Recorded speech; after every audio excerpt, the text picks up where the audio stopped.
China tests its newest ICBM. China's brand new bottle rocket, the Dongfeng 41, is just about ready for service. China is adding a new intercontinental ballistic missile, the Dongfeng 41, to its nuclear arsenal. It recently underwent its 8th test launch since it was first announced in 2012. The ICBM is a 3-stage solid-fuel missile, 50 meters long and weighing around 30 metric tons. The Dongfeng 41 has a 12,000-kilometer range, meaning it could strike almost any location in the world.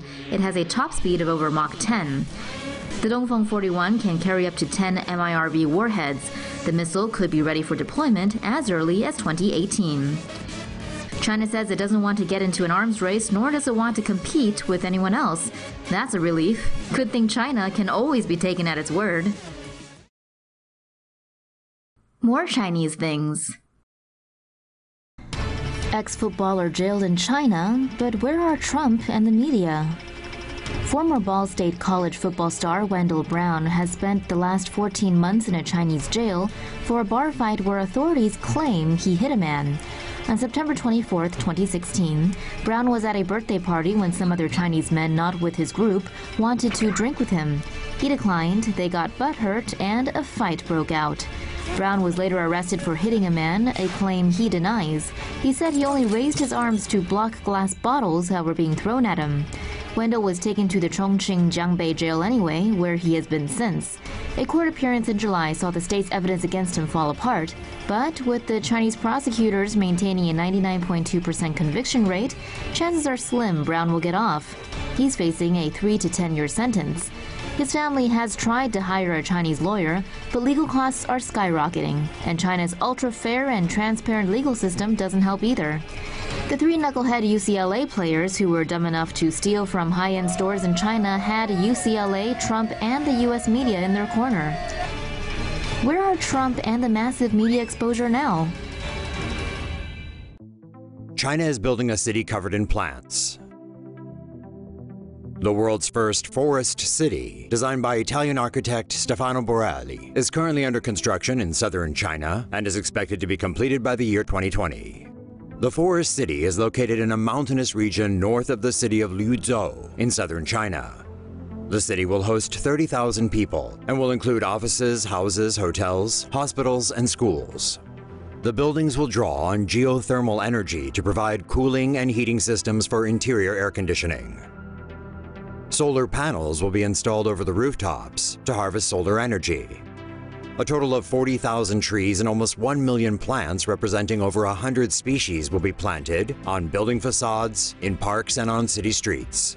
The trees and plants will absorb an estimated 10,000 tons of carbon dioxide and 57 tons of fine dust pollutants each year.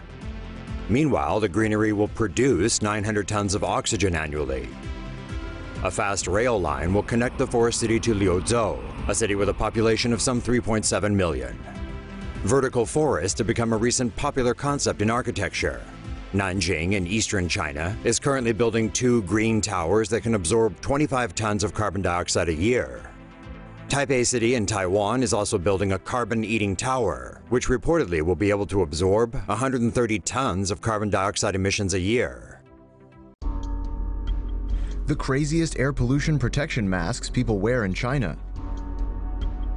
Air quality and pollution levels have gotten so bad in Beijing that the government has issued a red alert for the first time, warning people to stay inside with their air purifiers or face one of the smoggiest polluted atmospheric conditions on Earth.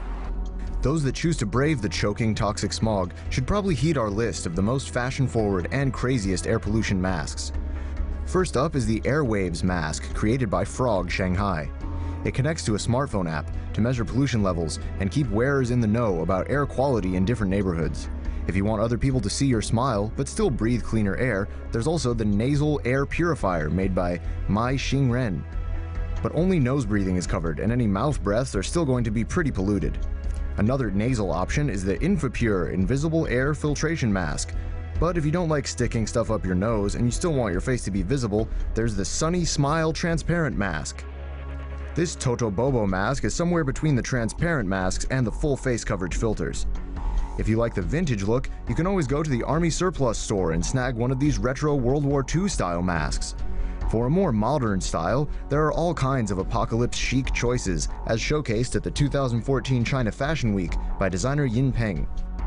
Joggers and runners need to be especially careful when taking deep breaths of pollution while getting some exercise. Cyclists are also vulnerable to the air quality problems in China, so British artist Matt Hope designed this breathing bicycle that uses the power generated by pedaling to filter the air for the person riding it to breathe. Another innovation in air purification by artist Chu Chi uses a natural solution by attaching a breathing apparatus to a box with a plant inside that produces pure oxygen. These artist mock-ups show clothing that has the face mask built in. Are these the future of breathing? Imagine what these kids will be wearing on their faces by the time they're old enough to choose for themselves. These people certainly have some interesting taste, and it looks like there's a lot more where that came from. Beijing orders red alert for severe smog. For the first time ever, China, the world's largest carbon emitter, has issued an air quality red alert in their capital. A red alert, the highest on China's 4-tier smog warning, is issued when authorities forecast 3 consecutive days of severe smog. That means schools will close down, traffic will be reduced by half, and factories will cut back on production. The World Health Organization lists 25 micrograms of particulate matter up to 2.5 micrometers per cubic meter to be a healthy level. Readings in Beijing were above 300 micrograms on Monday and are expected to rise until a cold front moves in on Thursday. Last week, certain parts of the city hit 1,000 micrograms per cubic meter, according to the official Beijing government website. This is the first time Beijing has issued a red alert.